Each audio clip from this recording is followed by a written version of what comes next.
문현동 지하에 일제 모래 공장이 존재하는 증거 11가지 2018년 7월 31일 화요일입니다. 김일성의 시사적중 시작합니다.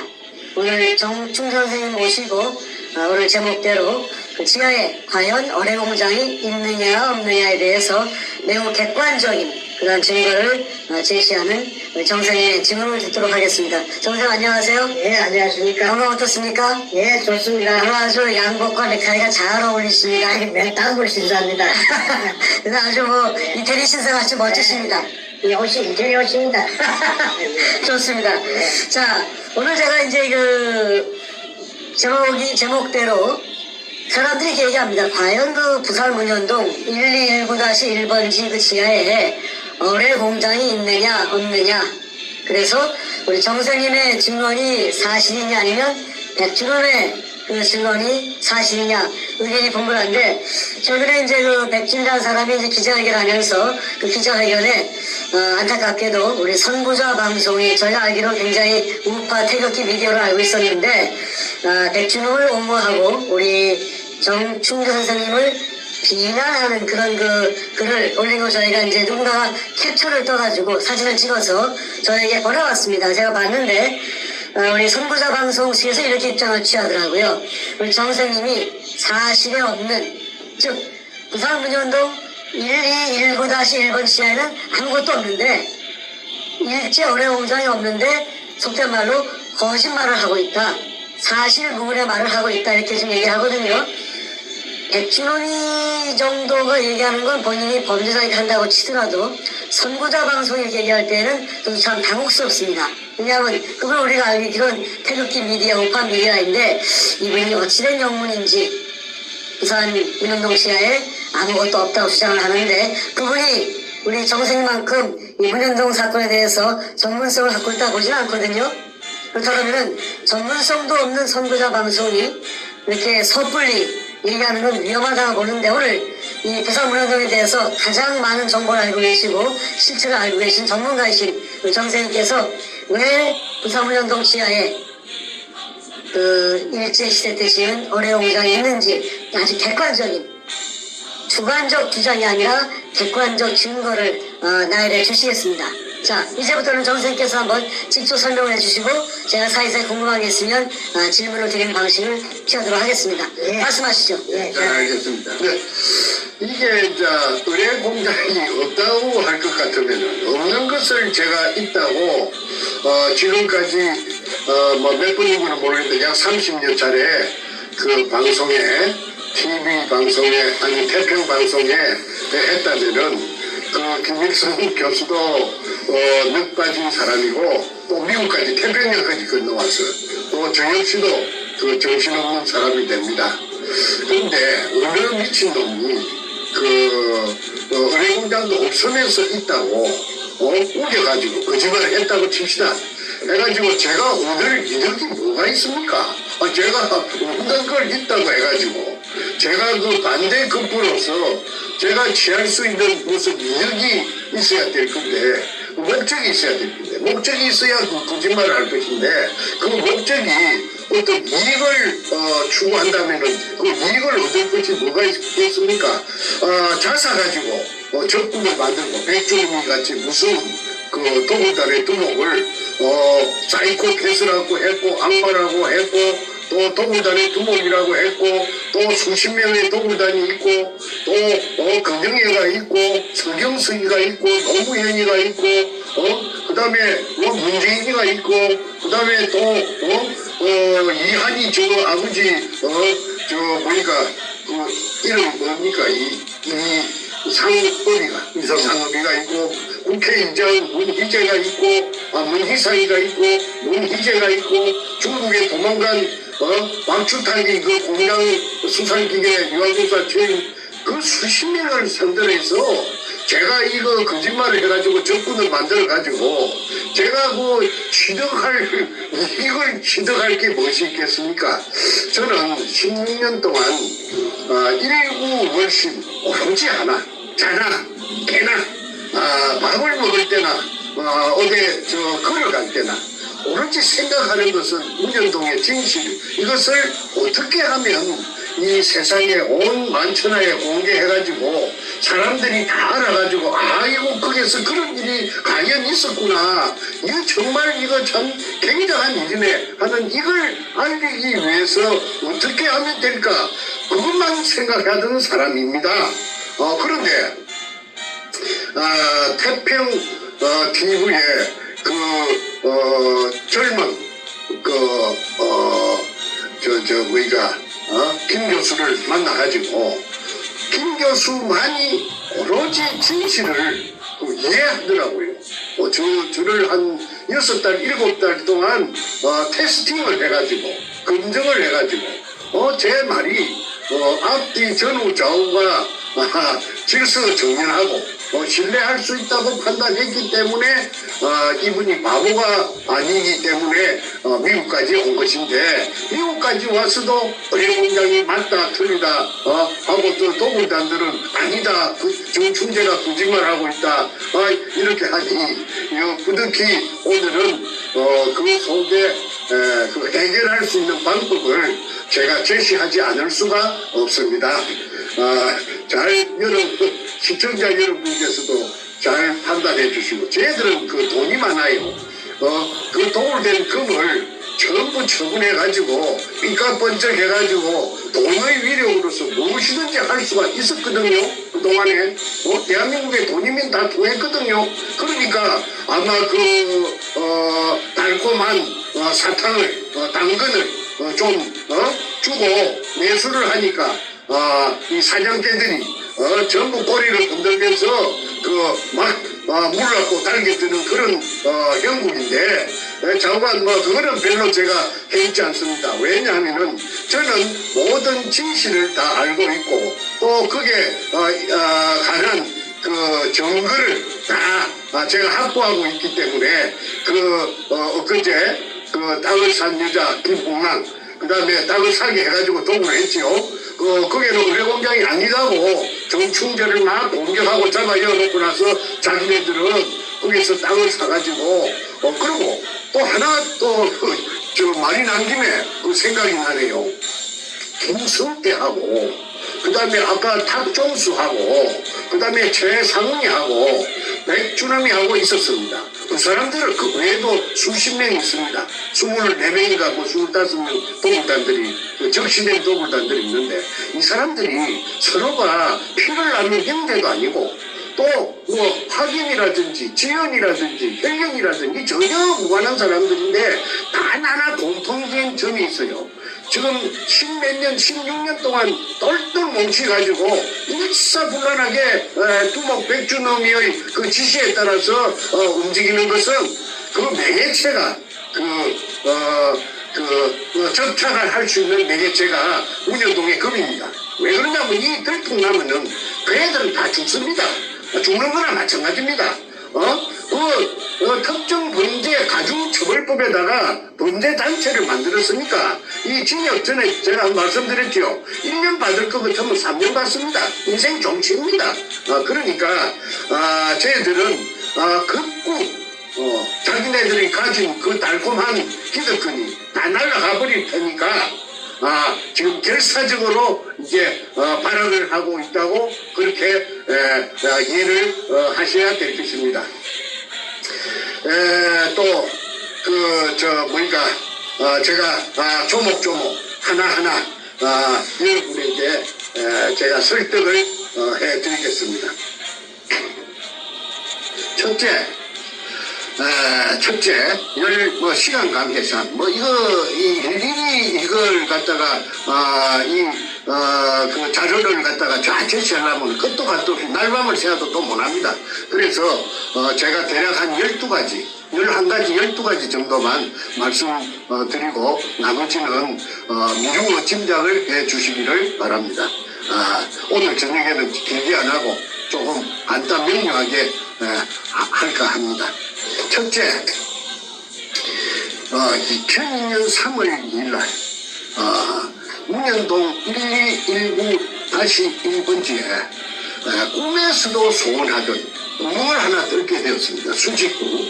그 수직구를 그 규모가 직경 60cm고 바위 안반청 16m를 뚫어서 지하에 숨어있는 일제 의뢰공장의 한 가닥을 뚫을 목적으로 그 기계가 설치돼 가지고 이렇게 군착을 했습니다.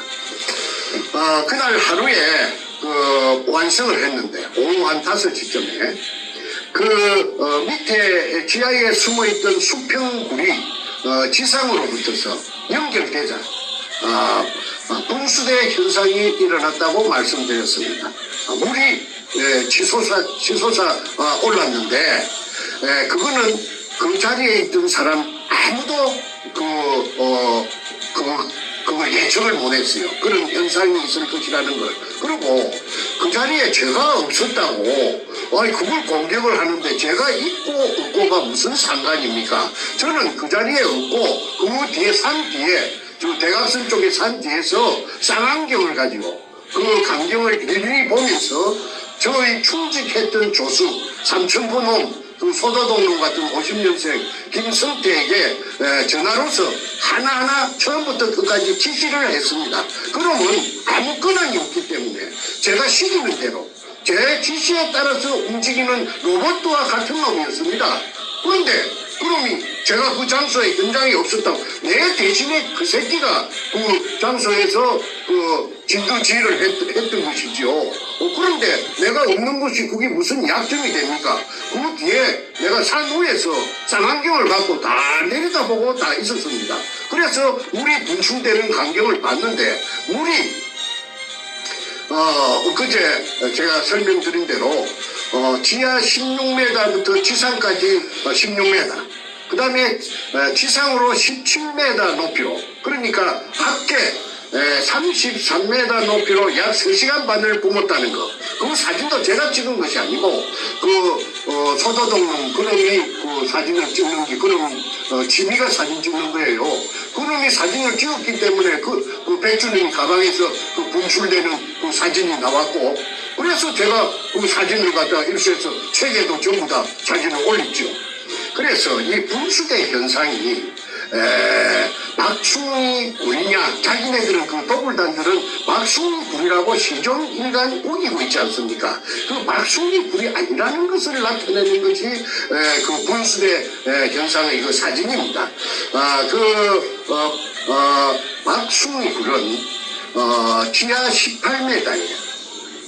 길이가 지하로 땅속으로 18m, 그 다음에 땅속에서 수평으로 넓이 1.5m, 그 다음에 길이 22m를 갔습니다.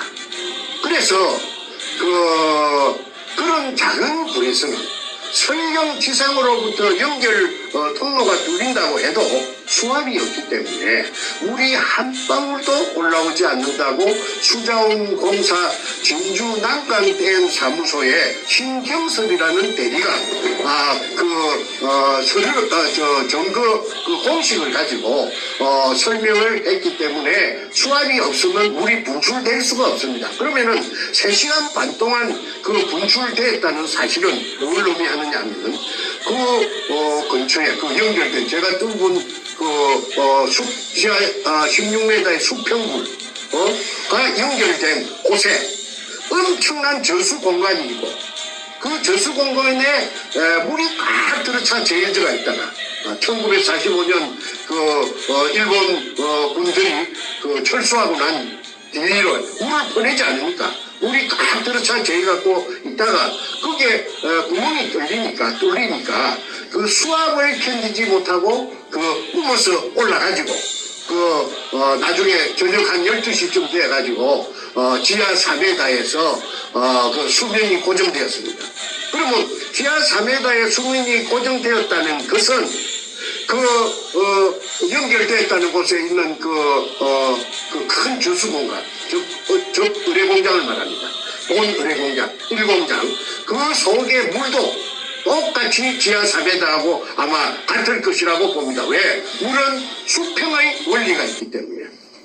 그 물이 제일 공평하지 않습니까? 그러니까 의뢰 공장 속에 가득 차 있던 물이 다 뿜어져 나오고 이쪽에 제가 판 수직구와 똑같이 평행을 맞추기 위해서 그쪽 큰 의뢰 공장이라 하는 그 공간 리차드 로리스가 미국에서 기계를 갖고 와가지고 스탠퍼드 대학 교수 10명이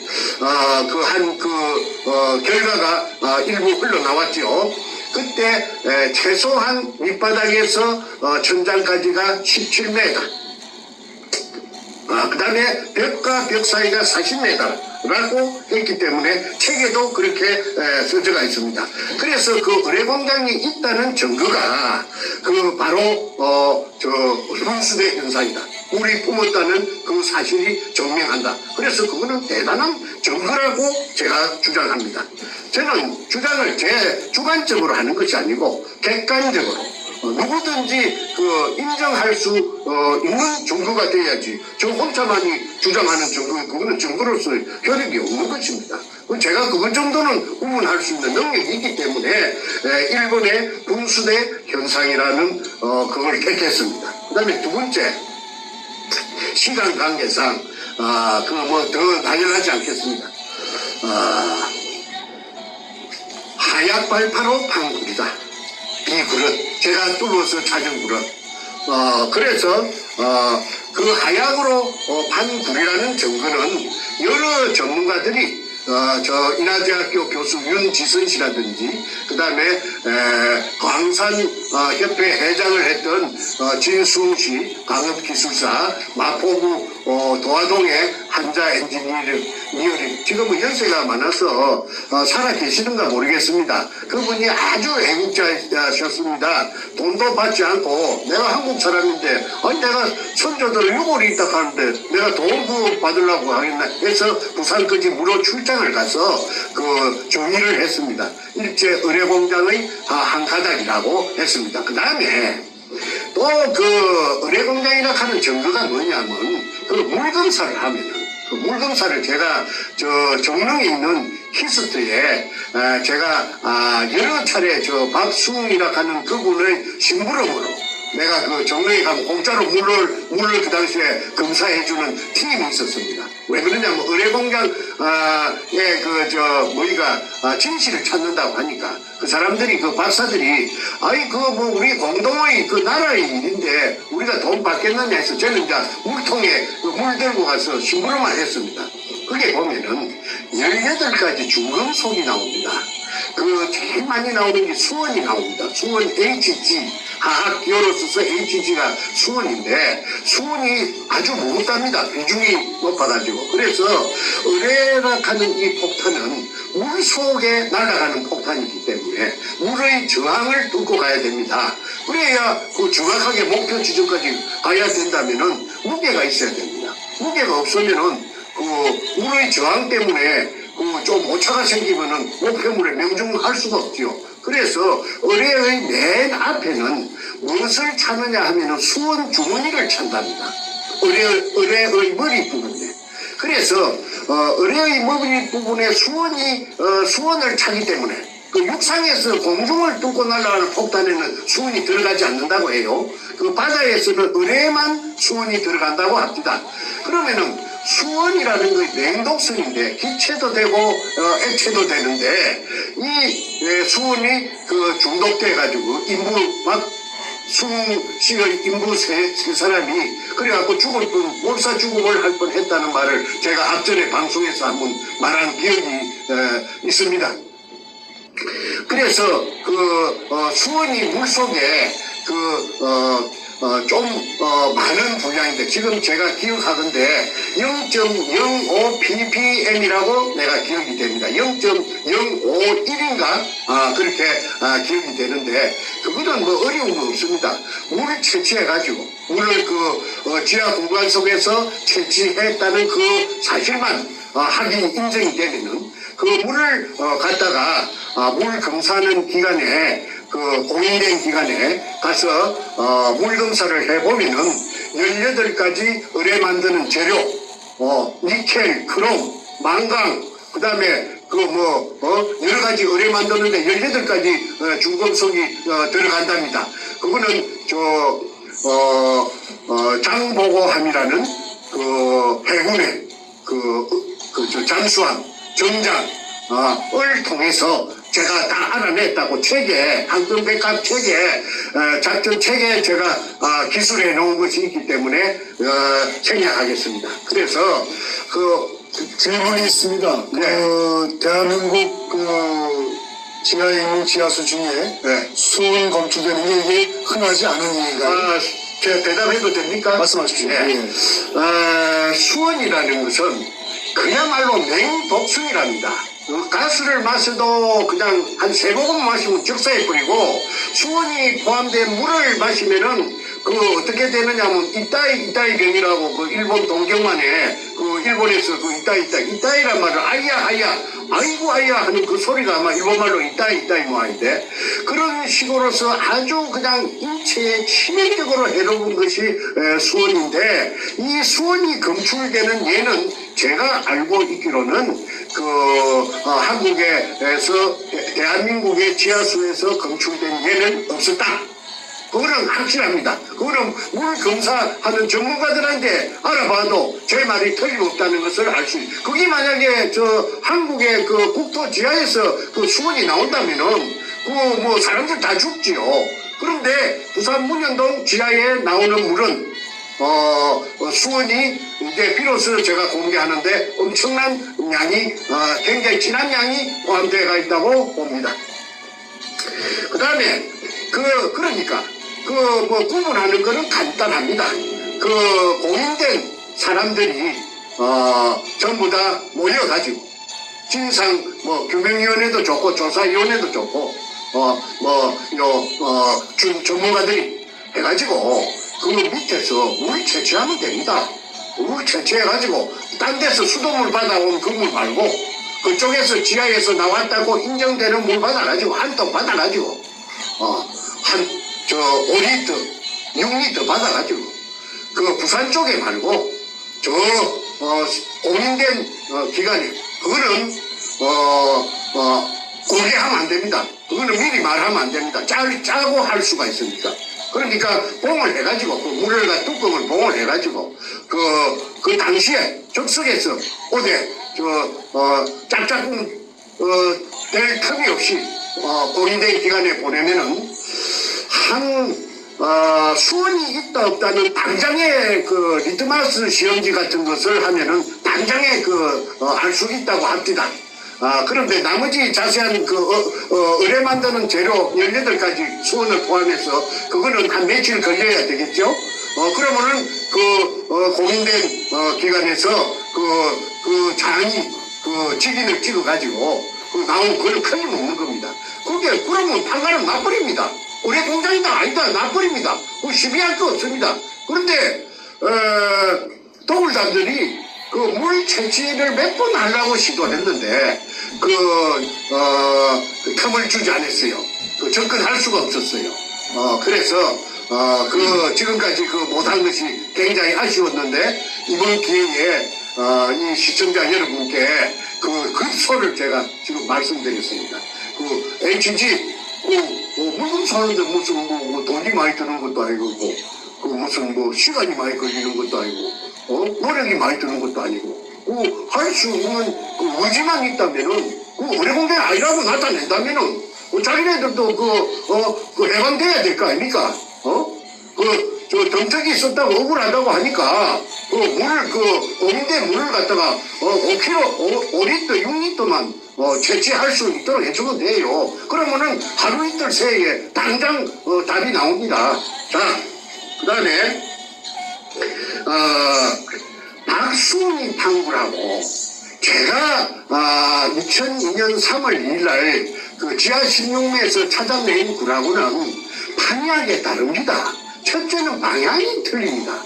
제가 찾은 굴은 바로 제가 뚫었던 데가 막장이었어요. 막장은 이 뒤쪽으로는 없다 이 말입니다. 갈 수가 없어요. 막장이고 바다 쪽이 막장입니다. 거기에서 옹벽 안쪽으로 산 쪽으로 바로 직각을 옹벽과 직각을 그리면서 그러니까 서쪽에서 동쪽으로 직진합니다. 직진. 그래가지고 한 10m 가다가 갈라집니다. 직각으로. T자가 되죠. T자 골목이 나타납니다. 그러니까 요리 진행하다가 T자 형태로 갈라집니다. 왼쪽으로도 가고 오른쪽으로도 갑니다. 그 다음에 가다가 또 여러 가지 갈래를 치는데 그까지는 복잡하니까 그냥 오늘은 T자로 친다는 것이 백주노미의 지도에도 그 T자로 된 모양이 나타납니다. 그러니까 백주노미는 거기에 돌아다니면서 유골, 백골, 조선인 강제 진용자, 백골, 물 빼고 다 세 봤답니다. 1, 2, 3, 4, 5, 6 그래가지고 980개라고 떠들고 다닌 것이 저한테 그게 채취가 되어 있습니다. 그거는 지금 말하면은 또 복잡해서 시간이 가니까 그 정도에서 생략하겠습니다. 제가 다 가지고 있습니다. 그 다음에 모양이 틀립니다. 박숭이 굴은 하약을 사용하지 않았다고 법정에서 진술했고 또 하약을 사용할 수도 없고 또 사용할 수 없었다는 그 증명 서류를 제가 다 가지고 있어요. 박숭이 남구청에서 제가 찾았습니다. 그 찾을 적에 아이러니컬하게도 김무성의 보좌관 강아무개 보좌관님은 국회의원 국회 보좌관들 중에 제일 높은 사람이었습니다. 강씨입니다. 이름은 내가 밝히지 않겠습니다. 그분이 정말 저한테 적극적으로 열성적으로 해가지고 자기의 지역구인 남구청에 부탁을 해가지고 박숭이의 허가낸 서류 원본을 제가 다 입수를 할 수 있게끔 도와줬다는 것을 말씀드립니다. 제가 가지고 있습니다. 그 다음에 제가 두고 찾은 굴은 아치형이 아니고 아치 넓이가 1.5m인데 저는 1.8m 그리고 사각굴입니다. 정사각굴입니다. 가로가 1.8m 세로가 1.8m 사각굴입니다. 그런데 육군사관학교 아까 탄약고 담당이라든지 지하굴 전문가들을 다 알아봤더니 군대에서는 통로라든지 또는 창고 보관할 적에 무슨 중요한 물건 같은 것을 보관할 적에 항상 이 사이즈를 쓴다고 했죠. 그 다음에 전에 엊그제 내가 말씀드렸죠. 내셔널 지오그래픽에서 금 같은 것을 숨길 때는 꼭 이 사이즈를 쓴다. 왜냐? 지각 변동이나 지진이 나도 절대 굴의 형태가 허물어지거나 변형되지 않는다고 해서 이 사이즈를 쓴다고 말했는데 백주님이 만든 의뢰공장 도면에 보면은 문현동 의뢰공장 도면에 보면은 당장 저와 똑같은 제가 찾은 굴, 아까 10m 가면 T자로 갈라진다고 했죠. 10m 가면 T자로 갈라지는 10m 굴이 당장 3개인가 4개인가 보입니다. 그게 옆에 졸졸이 일정한 간격을 두고 늘어서가 있습니다. 근데 그 속에도 또 닭금이 들었든지, 그거는 제가 들었다, 안 들었다, 제가 지금, 한 번도 제가 그거는, 제가 모르니까, 제가 뚫은 굴이 아니니까, 제가 금이 있었다, 안 있었다, 내가 그런 거는 한 번도 뜯은 적이 없습니다. 그런데, 솔직히 말하자면은, 그게도 금이 들어있을 개연성이 충분합니다. 그것도 똑같은 그 도면에 그리 나타났기 때문에. 그 다음에 모양이 아치형이고 사각형이고 합니다. 그 다음에 길이는 아까 박숭이 굴은 재판하면서 나타났는데 전체가 22m였다. 수평굴의 길이가. 그런데 저는 또불단들 도면에 보면은 수십 킬로가 되지요. 그런데 이제 막아놨어. 이놈들이 박숭이 굴의 연장인 것처럼 돌 포대 등으로 한주 소금에 주무 말대로 한주 소금 포대 공포대에다가 잡석이나 쓰레기 등을 넣어가지고 굴이 박숭이 굴의 연장인 것처럼 30m를 나머지 T자로 갈라지는 데는 한쪽은 튀어놓고 또 저쪽에 가서 10m 가갖고 왼쪽으로 막장인데 그쪽에 또 막아놓고 그래서 어쨌든 30m를 갔다 왔다는 것이 중요하죠. 그래서 30m하고 20m하고는 그거는 판약의 틀입니다. 정리하자면은 하약 갖고 봤다. 그 다음에 아치형이다, 사각형이다.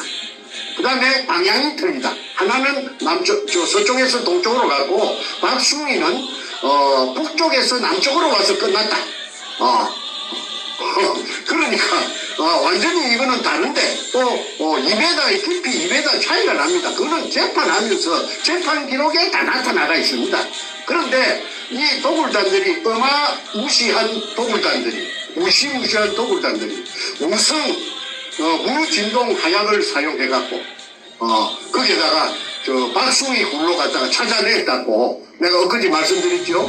그거는 통영의 다이버 김원택이 그 옆에 이상한 구멍이 하나 있어서 돌아 나오다가 30m 갔다가 돌아 나오다가 우리 머리를 내가지고 이렇게 내리다 보니까 45도 사선으로 된 그 굴이었답니다.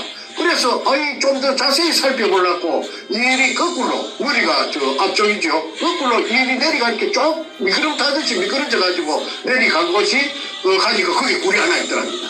그런데 굴로 비춰 보니까 한 10m 정도 돌포대가 텅 비갖고 없어지고 10m 붙어서 돌포대가 저희갖고 저쪽 반대쪽으로 막 들어차 저희가 있더랍니다. 그러니까 원상 복구된 박숭이 굴 속에 10m 정도의 메카남, 알막은 또는 대매움 해놓은 2005년 4월 6일 날 홍명서에서처럼 그걸 아까 구멍을 뚫어갖고 연결 구멍을 뚫어갖고 무진동 하약을 가지고 그런데 대구에서 하약이 몇 상장 왔다고 그래요. 그래서 내가 하약을 왜 갖고 오는가 그런 정보를 내가 들었는데 이해가 안 됐는데 그거는 이제 아까 2005년 7월 14일 날인가 13일 날 오후 1시부터 내리갔던 물속에 내리갔던 통영 항남동에 돌고래 다이버숍 김원택이가 박숭이 굴을 갖다 찾아냈어요. 그러니까 이 고동남들이 왜 박숭이 굴하고 연결해갖고 박숭이 굴 속에 알마금 대매용 해놓은 포대까지 끄잡아 올려갖고 쇼를 연출로 해가지고 박숭이 굴의 연장인 것처럼 해놓을 때는 그럴 만한 이유가 있겠습니까? 그 이유가 뭐냐? 물속에서 그 지랄병을 치는 거는 다 금을 처먹고 뭐니까 덩치기 씌우려고 저것도 변명하려고 그래 해놓은 것밖에 더 됩니까? 충분히 또 그래 할 놈들입니다. 그놈들이 얼마나 금을 보니까 눈가리가 휘뜩 비비지겠습니까? 무슨 짓이든지 다 합니다. 근데 사람도 며칠 찍이는가도 몰라요. 나중에 수사가 진행되면은 저거 팬끼리도 찍이 쓸 수도 다 있다고 봅니다. 그런데 이게 전부가 지금 안 드러나니까 지금 오리무중이지 무슨 짓이든지 할 놈들입니다. 그런데 저거한테 아마 방귀를 치기 들고 옷통 벗었던 대가리 치기 들던 놈들이 있으면 지도 새도 모르고 구신도 모르고 한 없애 뿌리겠어요? 그런데 내가 더 이상 확인되지 않은 사항이기 때문에 말을 절제하겠습니다. 여기서 그치겠습니다. 그래서 길이 방향 등이 다르다. 그 다음에 네 번째 짜고 치는 고수독이라고 청와대 노무이가 연결되고 노무이가 도둑놈이에요.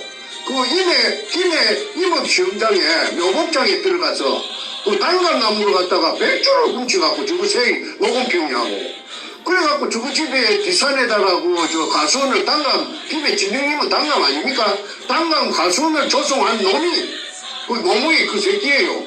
그 새끼가 자랑처럼 시부르서 말이 돌고 돌아서 내가 지금 내 이야기하는 건 공개된 이야기입니다.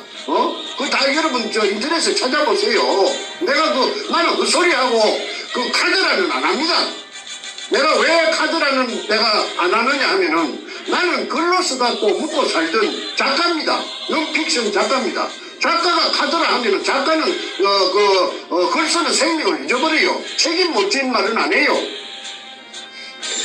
그래서 이제 계속하겠습니다. 판결문에 박순이 굴로 사기쳤다고 덮어씌웠습니다. 이 사람 참, 피를 토할 일 아닙니까? 전부 다 판사, 놈들을 갖다가, 그 위에 청와대에 그 당시에, 민정사회수석인가, 민정수석인가 하던 가짜 대통령, 문가가 조정을 해갖고, 그래가지고, 박순이 굴이라고, 근처에, 찾아가다가, 의뢰공장 찾아가다가 실패한 굴, 그래갖고 쟤를 감옥살이 44개월 징역 살렸어요. 그러니까 교활한 말이지, 사악한, 사악. 이제 사악이란 말을 오늘 처음 썼습니다. 삿대를 사자. 그러니까 가짜라 이 말, 악마라 이 말이죠. 사악한 백주름이가, 그거 얼마나 신이 났겠습니까? 아이고, 가짜가 대통령이 돼가지고 말이지, 노가하고, 문가하고, 춤을 추니까, 얼마나, 힘이 나고 말이지, 얼마나 재미가 있었겠어요. 그러면 산더미같이 있지. 이러니까, 저를 진짜 보낼 때 얼마나, 꼬시고, 그런데 차라리 그때 죽였어야 돼요. 감옥에서, 병사로 위장하든지, 그냥 해갖고 죽였어야, 지금, 이런 지옥을 맛보지 않을 것입니다. 그런데 제가, 명이 길어서 안 죽었습니다. 그래, 지금 살아갖고 있기 때문에 제가 이렇게, 폭로하는 것입니다. 제가 무슨 한마디 드릴까요? 네.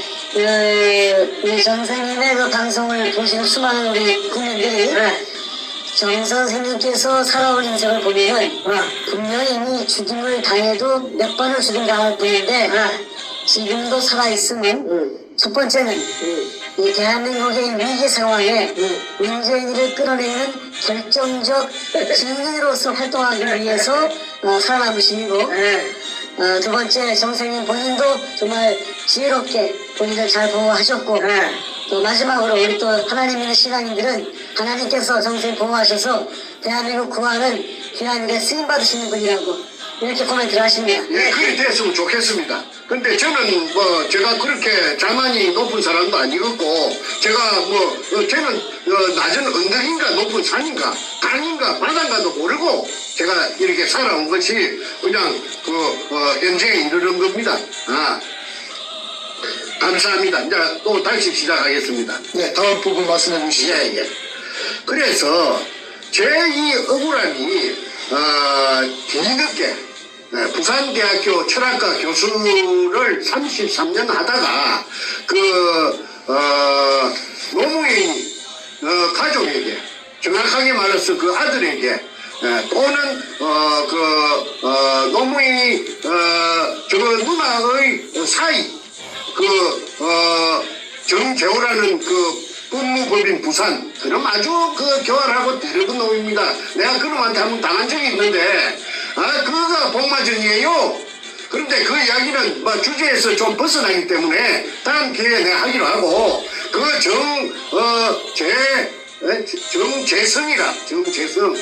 정재성이라 하는 그 교활한 아주 또 미꾸라지 같이 생긴 변호사 호로 새끼 언젠가는 그놈의 새끼 내한테 한번 걸렸으면은 내가 그때 그 새끼한테 당한 치욕을 내가 한번 갚아줄깁니다. 그래서 그 새끼하고 노락하는 노무현 새끼하고 같이 짝짝꿍을 해가지고 부산대학교 철학과 최우원 교수를 고소를 했어요. 가재물을 대학원생한테 가재물을 갖다가 노무현이 전자개표로서 부정승부로 당선됐다는 그런 내용을 가재물로 내줬는데 그것을 자빨 대학원생 한 놈이 신문사에 갖다가 발라가지고 그 신문에 기사가 조그만하게 났어요. 나도 봤어요. 그런데 그것 때문에 징역 6개월에 집행유예 몇 년 받은 것이 부산대학 교수가 공무원이니까 그게 반영이 된 거 아닙니까? 33년 동안 학자적인 직업을 쉽게 말해 교수 밥통을 그만 날아가 버린 겁니다. 그래서 최우훈 교수가 아스팔트로 내몰린 거 아닙니까? 최우훈 교수가 그 책을 읽어보니까 한권 백합작전 책을 내가 한 권 줬는데 읽어보니까 그 기가 안 차니까 남구청에 민원실에 자기 발로 찾아가서 그 박숭이 굴에 대해서 남은 근거가 있는 서류가 좀 남은 게 있는가 한번 찾아주시오 했더니 그 담당 창구 직원이 컴퓨터를 따다닥 두드리니까 여기 있네요. 그것을 찾아낸 게 복명서입니다. 그 복명서에는 그 사진하고 사진 2장하고 박숭이 굴을 없어졌다는 언제 없어졌는가? 2005년 4월 6일 날 알마금 대매움 그것을 내가 알마금 대매움이라는 문자를 내가 배웠어요. 굴 속을 텅 비게 놔주는 게 아니고 알로 막는다. 그게 알마금 파튼 분형을 다시 메운다. 그래서 대매움. 그래서 뚫린째 놔두는 것이 아니고 그렇게 착착 흙이나 돌로서 알로 막아가지고 그 빈 공간이 없도록 그렇게 해서 원상복구를 한다는 말입니다. 그 원상복구가 되었다는 증명서가 바로 복명서입니다. 그래서 우리 없어진 날짜가 2005년 4월 6일 날 없어졌다고 담당 공무원이 출장 가서 확인하고 복명한 것을 그 서류를 복명서를 찾아냈는데 내가 그걸 보니까 참 허탈하더라고. 그걸 진작 찾았으면은 내한테 그 징역을 때릴 수가 있겠습니까? 없는 굴에 없어진 굴에는 공간이 없다 이 말입니다. 공간이 전혀 없는 굴에 그래가지고 무슨 일본 군인이 사기를 치니 그게 가당한 일입니까? 그러니까 정작 없어진 굴로 가지고 내한테 똥바가지를 덮어 씌운 겁니다. 박숭이 굴은 없어졌는데 내가 몰랐지요. 나는 그런 걸 내가 너무 굴이 박숭이 굴에 내가 일단은 전에 투자는 좀 했지만은 그쪽하고는 끝이 났기 때문에 내가 관심이 있겠습니까? 그런데 그 근처에 공교롭게도 그 근처에 와가지고 있던 박숭이 굴이를 핑계거리로 삼아가지고 나를 바로 딸딸 말아버린 겁니다. 그런데 말아도 어느 정도로 그 돼야 될지 생으로 그냥 날로 그만 사시미를 친 겁니다. 이거 절모르고 사시미 당한 겁니다. 내가 그래가지고 44개월이라는 긴 기간 동안에 감옥 속에서 눈물을 흘렸죠요. 그런데 저놈들은 김홍란이를 시켜가지고 땅을 사가지고 그러니까 아무래도 불안하니까 금이 산짐같이 있으니까 그 졸물들이 금이 한 가방이나 2가방이면 얼른 그냥 팔아먹고 숨기고 어디 들고 튀어서 그만 어디 가서 잘 먹고 잘 살 텐데 그 산더미 같은 금이 있으니까 자기네들끼리도 야 이거 너무나 이거 벅차지요. 이거 야 큰일 났다. 참새가 쌀 한 가방에 먹을 수 없거든요. 쌀 한 톨 먹으면 배가 부를 건데 한 가방을 어떻게 먹어요? 그런 격입니다. 그러니까 그 쌀 창고를 통째로 그냥 참새들이 차지한 꼴입니다. 그러니까 자기네들이 아무래도 뒤에 무한히 겁이 나고 이게 들통이 날 우려가 심하니까 그때 양아치 참여정부 중화대하고 접목이 된 겁니다. 그때 접목이 된 그 사안이 잘 정난하게 나타난 것이 A4 용지 404쪽짜리 탐사 일기라고 그 404쪽짜리에 그 김성태가 썼어요. 그 소다동 그놈이 의원들을 쳐가지고 컴퓨터를 가지고 거기에 보면 다 나타납니다. 그거 내가 하나하나 내가 앞으로 다 공개할 거예요. 거기에 등장인물이 전부 실명입니다. 실명. 그거 가가입니다. 그래서 이게 끝끝내 오리발을 내는 것입니다. 저거는 말을 바꾸면 안 되니까. 죽어도 감옥으로 들어가더라고 해도 박숭이 굴이라고 우기겠지요. 그런데 미안하지만은 제가 두목 백주름이 가방을 내가 두 번 틀었다고 내가 자랑처럼 문장처럼 내가 이야기했지요. 별거 다 있기 때문에 그거 빠져나갈 수가 없어요. 올무에서 올무에서 어떻게 빠집니까? 그 명확한 지가 만들어 놓은 자가당차 문자를 써서 죄송합니다. 자가당차 지 건물에 지가 파놓은 함정에 그놈이 직접 지가 빠져버렸어요. 못 빠져나가요. 그러면 제가 왜 저 억울한 지적을 사느냐? 그거는 저 무식한 저 고등학교 나온 저 두목이 작동을 해가지고 방금사에게 조정을 해가지고 할 리가 그거는 만무한 일 아닙니까? 방금사가 뭐 나이로 뽕 해갖고 방금사 된 거 아니잖아요. 그러면 누가 했느냐?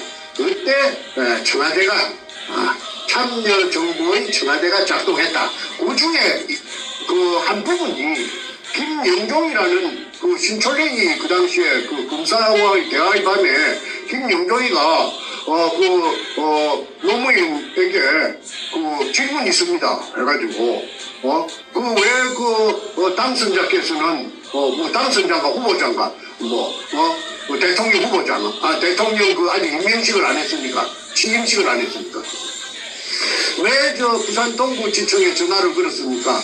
전화 건 목적이 뭡니까? 그 동영상을 한번 찾아보세요. 방황을 해가지고 우물우물 하는 것이 노무이 하는 것이 바로 나타나지 않습니까? 이리 되면 할 말이 없으니까 막달자는 거지요. 하면서 그러면서 하는 말이 이거 제가 그 어떤 아는 지인에게 그 사람의 말을 한번 들어보라고 들어봐 달라고 부탁을 했는데 그거는 별로 사건에 영향을 끼치지는 않았을 겁니다. 그런 말도 안 되는 세상으로나 애기한테도 안 통하는 말을 갖다가 하는 것이 그 동영상이 나타납니다. 그게 바로 그 당시에 내가 수사받을 적에 2005년도에 그 5층에서 서범주의라 하는 그 대구놈한테 고려대학 나오고 저 검사된 놈 그 뚱띵이 그놈한테 새파란 전문에 우리 집에 그 아들보다 나이 어린 놈한테 서범준입니다. 서범준 지금 판사랍니다. 그런데 이 서범준이라는 이자를 지휘했던 검사가 옆방에 그 뇌물검사 조이파리한테 20억인가 30억 받아먹고 그 감옥 징역 7년 받아갖고 지금 뜨고 있어요.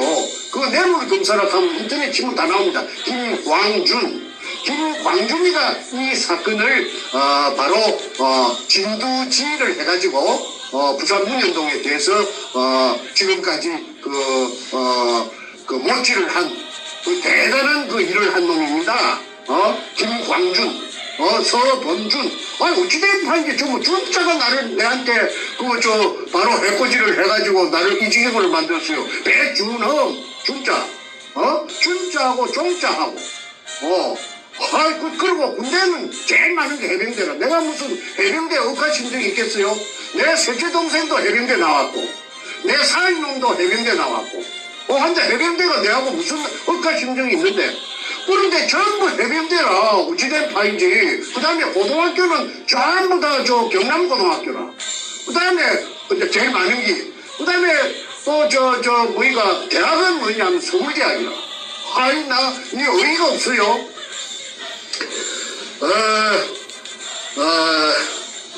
당시의 청와대가 정확하게 말해서 노무현이가 문재인에게 지시하여 그래서 작동해서 검사 판사에게 압력을 이어가지고 해유를 하고 조정을 하고 당근을 묵을래 채찍을 맞을래 해가지고 공간을 치고 해가지고 억울한 재수를 만들고 문현동의 금도구를 덮었던 것입니다.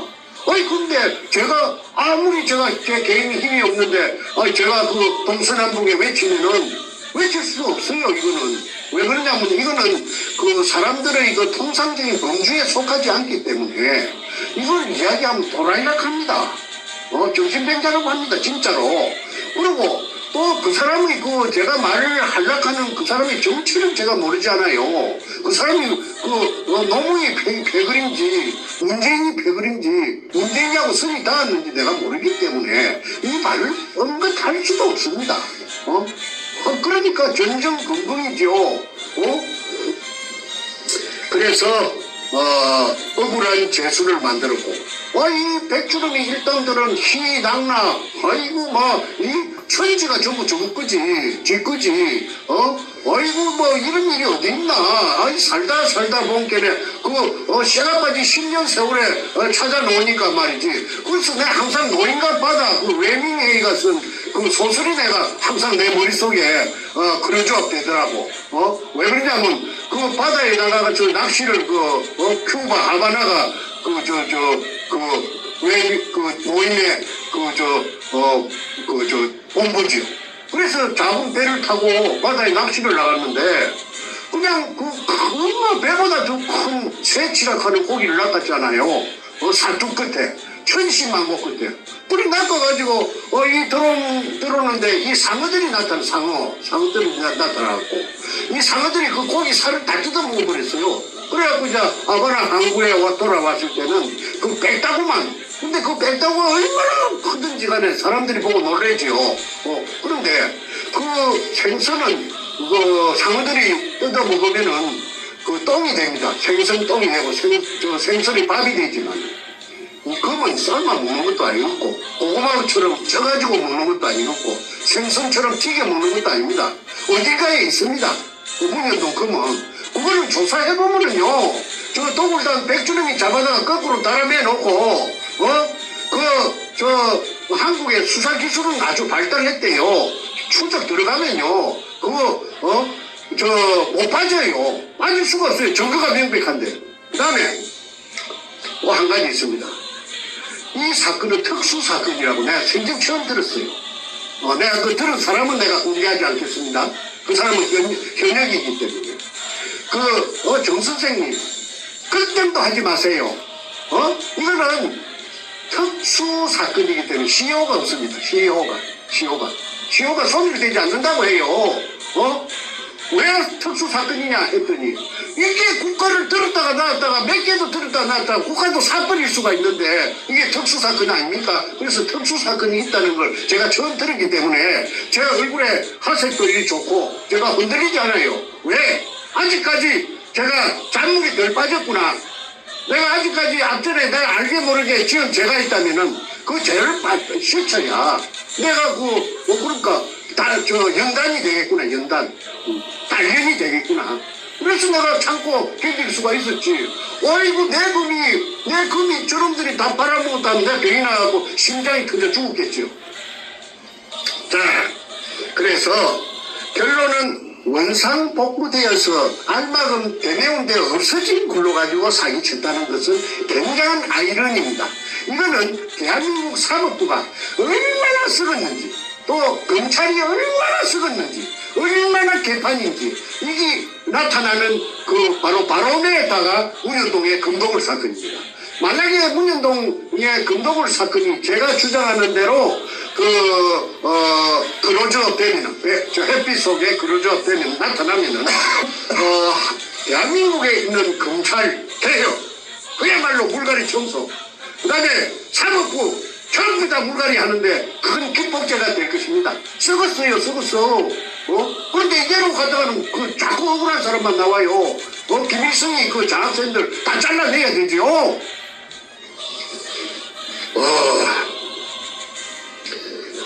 땅속에 개어져 있던 산더미 같은 금을 이름충 일본식 한자 한토색 마다리 포대 속에 도구를 담가 갈라먹기 청와대 참여정부하고 갈라먹기 유한이 만천하에 드러났는데도 만천하에 드러났죠. 내가 정보를 다 갖고 있으니까. 그런데도 반박 기자회견을 하여 하늘을 속이고 국민을 속이고 자기 자신까지 속여서 거짓말로 그래서 내가 그놈을 사이코패스라고 했고 사이코패스라는 말을 다시 한번 제가 설명하겠습니다. 도덕적 불감증 어떤 것이 옳고 어떤 것이 선하고 어떤 것이 악한 걸 구분 못하는 놈이 백주름이 그놈이에요. 그래서 사이코패스라고 했지. 괜히 제가 악담하기 위해서,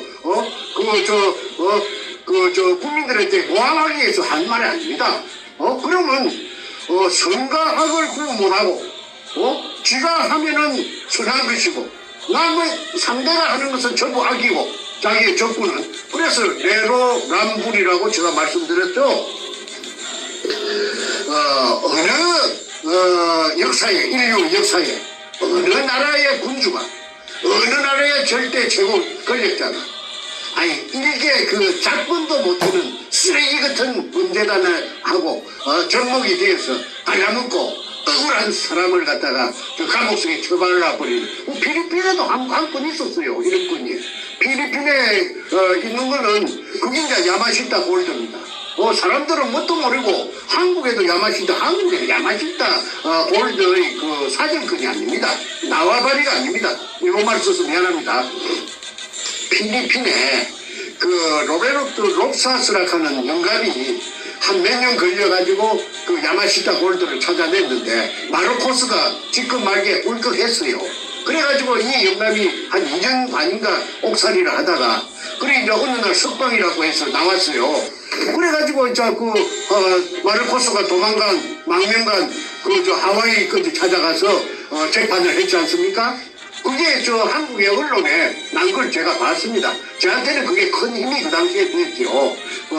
그래서 로베르토 롭사스가 필리핀 영감이 그랬다면 중계는 한국의 제2의 로베르토 롭사스 같은 사람입니다. 앞으로 이제 이게 나타납니다. 제가 죽어도 나타납니다, 이거는. 제가 명의 잘라 죽더라도 이건 나타납니다. 왜? 태평 TV에서 한 30번 이걸 봤기 때문에 이거는 덮을 수가 없어요. 사람들이 이제 많은 사람이 알았기 때문에 이거는 나타나는 거는 시간 문제입니다.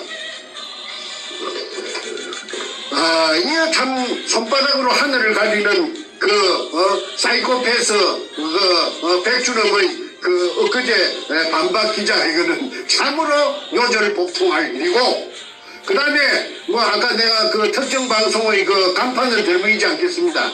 우파라고 해서 막 설치던 유튜브들이 선착순으로 주구 사냥개가 되어가지고 언제 저것들이 언제 문현동을 알았다고 옳다 그르다 맞다 틀리다 왕왕 짓고 있어. 그거는 코미디입니다. 그 다음에 5번째, 사이코패스 백주렴이에게 하는 질문입니다. 왜 김홍란에게 전화를 걸어서 만났고, 광주에 서구 치평도 금호 쌍용 아파트 사는 김홍란을 찾아가서 금독을 지분 100분의 5를 주고, 그러니까 쉽게 말해서 독을 하는 회사 2002년 5월 13일 날 남포동 피닉스 호텔 에서 결성한 제 주주총회 회사를 띄웠지. 그게 도굴 회사입니다. 도굴 범죄단체입니다.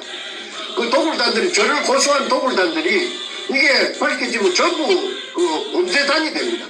범단. 죄수들이, 전과자들이 제일 무서워하는 게 범단입니다. 100분의 5%를 주고, 100분의 5를 주고, 그래, 100분의 5를 주는 대신에 땅을 사라. 현장 거창 건재 땅을 사라. 그래서, 김홍란이 100분의 5를 주고 땅을 사고, 또 조건이 2달 있다가, 그로부터, 그러니까 2002년 4월 29일 날, 공정계약을 하고, 매매 공정계약을 하고, 땅을 사고, 그 다음에, 백주는 을이고, 김홍란 갑이고, 갑과 을 사이에 약속을 한 것이에요. 4월 29일, 5월 29일, 6월 29일, 7월 며칠 날, 7월 28일인가? 7월 28일? 2달인가 3달 만에, 산 돈에, 땅값을 준 돈에 곱하기 1을 해가지고, 갑절로, 준다. 김홍란이 준다. 그 다음에 땅을 산 대가가 100분 오다. 그러니까 김홍랑은 옷 묻고 안 묻고 도랑치고 가재 잡고 금독을 지금 100분 얻어먹고 땅값도 예를 들어서 10억을 줬다면은 3달 만에 또 10억을 버려갖고 20억을 함께 원래 땅 살 때 10억하고 또 오태기 10억 그렇게 고스란히 앉았어. 이래서 김홍라이가 오색 떡을 저 벤츠 자동차에다가 싣고 가서 인부들 라이언 처리를 비롯해서 막 인부들이 그 떡을 묻고 큰 물 찾았다고 난리를 춤을 추고 난리를 지었다는 것이 그 일기장송에 고스란히 나타나가 있습니다. 참 영화가 되면은 여러분 재미있겠죠? 그런 문가가 잘 쓰는 어투를 한번 흉내내 봤습니다. 김홍랑이라는 사람, 땅을 산 사람, 경기도 광주 아파트에 살던 사람이, 경기도가 아니고 전라도 광주 죄송합니다. 전라도 강북 지평동 살던 사람이 뜬금없이 부산 민원에 나타나서 땅을 사는 놈이 앞뒤가 안 맞지 않습니까? 그러니까 전라도 광주 여자라고 해가지고 부산에 땅을 사지 말라는 법은 없지요. 우리 한국에. 그런데 그 법이 없었다면은 그 여자가 굳이 그 홍해진 그곳에 백주름이 말을 듣고 땅을 살 리가 만무하죠. 김홍랑의 개인적인 신분을 파악해보니까 그 죽은 김대중이의 기공사, 안마해주는 거죠. 기공사가 아마도 김대중이 아니고 김대중이 각시. 늙은 할망구. 이휘호. 이휘호의 기공사. 그렇지. 이휘호의 기공사. 그렇지. 그러면 김대중, 이휘호, 노무현, 문재인은 다 한통속 아닙니까? 서로가 아는 사람이 그래. 있어요. 이제 내가 이제 요즘 와서 내가 초점이 흐트러질까 싶어서 김대중이를 내가 그다마 였지 않았는데 그런 말을 갖다가 내가 혼자 생각을 많이 했어요. 무슨 말인고 하니 김홍랑이가 여성 담당 비서관으로 김기영이라는 서울경찰청 차장을 대동하고 한보시켜가지고 운현동 현장에 고사 지낼 때 온 날짜가 2002년 5월 28일이라고 봅니다. 그러면 2002년 5월 28일 같으면은 김대중이가 아직 검자에 있을 때다. 그럼 김대중이 아까 말한 그 여자 신필규가 여성 담당 비서관인데, 그렇죠. 이 여자가 김대중이 청와대에 말하자면은 소속이다. 그러면은 어떤 관계가 성립되느냐면은 이 무시무시한 금이 재여 있다는 걸 신필규가 보고 갔거든. 그날 와서 고사 지내는 거 다 하고 로봇가 들어가서 자동 로봇가 들어가서 불러서 가지고 물속에 금 포대가 재가 있는 장면을 봤다는 것이 일기장에 다 있잖아요. 묘사가 돼가 있고 그다음에 엊그제 보물을 쫓는 사람들 부산항 문현동 잠수함 기지 그게도 다 나타나가 있어요. 그래서 내가 시청자들을 상대로 내 낭독했던 것이죠. 그러면은 거기 김대중이한테도 보고가 됐으면은 노무현만 꿀꺽 잡순 게 아니고 김대중이하고 갈라먹었다는 이론이 성립합니다. 그래서 이게 이제 노무현을 이제 조사를 하면은 노무현 청와대 참여정부 청와대를 수사를 하면은 내가 거기 흘러갔으면 그런 게 전부 다 나타나겠죠. 그런데 저는 사실은 김대중이하고 노무현하고 짝짝꿍이 됐다. 왜? 노무현을 대통령으로 만들어준 사람이 정치적인 자기 스승이고 아버지가 김대중이기 때문에 김대중이한테 갈라먹어야 똥창이 변할 것이기 때문에 덜 불안할 것이기 때문에 갈라먹었다. 그렇게 저는 봅니다. 그 다음에 계속해도 되죠? 예, 말씀하십시오. 예. 계속하십시오. 그 다음에 6번째. 저 100분의 5를 주고 현장 땅을 시가의 3배점에 사도록 했나? 금이 없는데, 정충재 박숭이 굴을 찾아가지고 사기치는데 그럼 니 같은 백리시 같은 놈이 그것도 모르고 땅을 사도록 했어?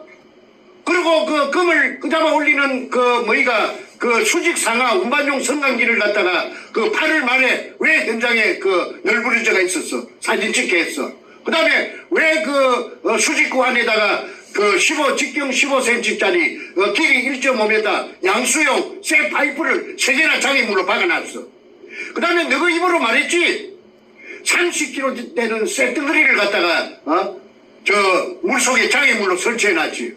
그런데 쓰레기가 있고 보르코 쪼가리가 있고 박숭이 실패한 금 찾아가다가 보물 찾아가다 실패한 구레 그런 걸 설치하고 정충제가 들어올 수 없도록 그렇게 4중 5중으로 그 식은 장치 그 장애물을 설치해 놓을 수 있나? 그거는 앞뒤가 맞지 않는다. 거짓말을 위한 거짓말이다. 그거는 여러 시청자 여러분들께서 판단해 주시기 바랍니다. 벌써 사상구 거주하시는데 임플란트 어디서 할지 망설이셨나요? 저희 치과는 30세 이상 사상구 거주자분들에 한하여 정품 임플란트를 38만원에 조선민주주의 인민공화국 수령이라고 하는 김정일이라고 하는 놈이 결제 책상에서 무언가 결제를 하고 있고 그 옆에 그가 임명한 민주주의 인민민주주의 3.0 간첩 총독 문재인과 부동자세로 서 있는 모습입니다.